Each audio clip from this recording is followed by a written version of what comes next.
मनुष्य जेवढा ज्ञानी असतो तेवढा तो समतोल असतो, शांत असतो. रामायणामध्ये एक सुंदर प्रसंग आलेला आहे, त्या रूपाने तुम्हाला कळेल. 3 दिवस रामचंद्र प्रभूने अनशन केलं समुद्राच्या काठी की लंकेत जायला काहीतरी मार्ग मिळावा. माकडे बसले, वानरही बसले. 3 दिवस उपोषण झालं पण काही मिळालं नाही.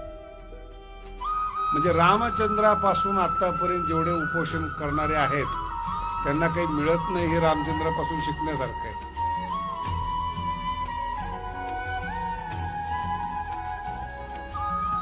तिसऱ्या दिवशी राग आला, म्हणजे बाण काढण्यास समुद्राचं शोषण करण्यासाठी. समुद्र देवता प्रसन्न झाली आणि म्हणे, काय देवा, तुमच्यासारख्याने असा बाण काढावा, असं रागवावं.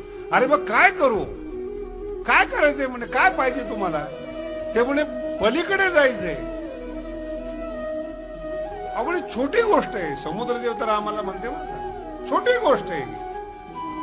काय छोटी गोष्ट आहे. मग तुमच्या सैन्यामध्ये नल नावाचं माकड, त्याला समुद्रावर पूल बांधता येतो.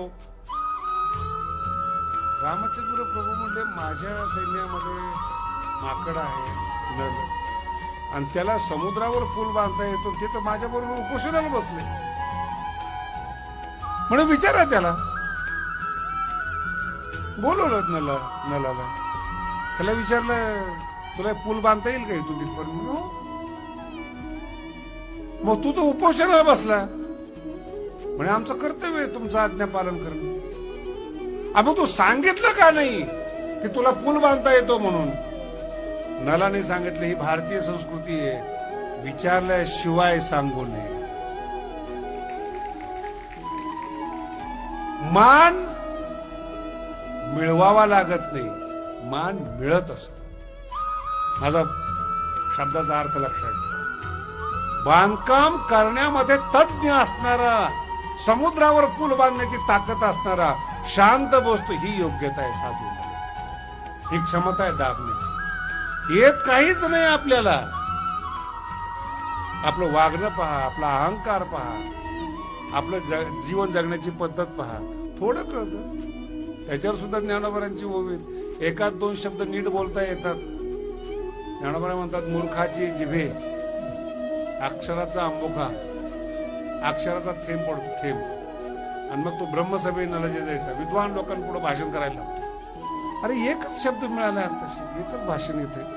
कोणत्याही गावात गेले की तेच टिपून, कुठे गेले की तेच. अरे कुठे गेले, तू कंटाळत कसं नाही सांगायला, हेच विशेष वाटतं. ब्रह्मसभे नलजे.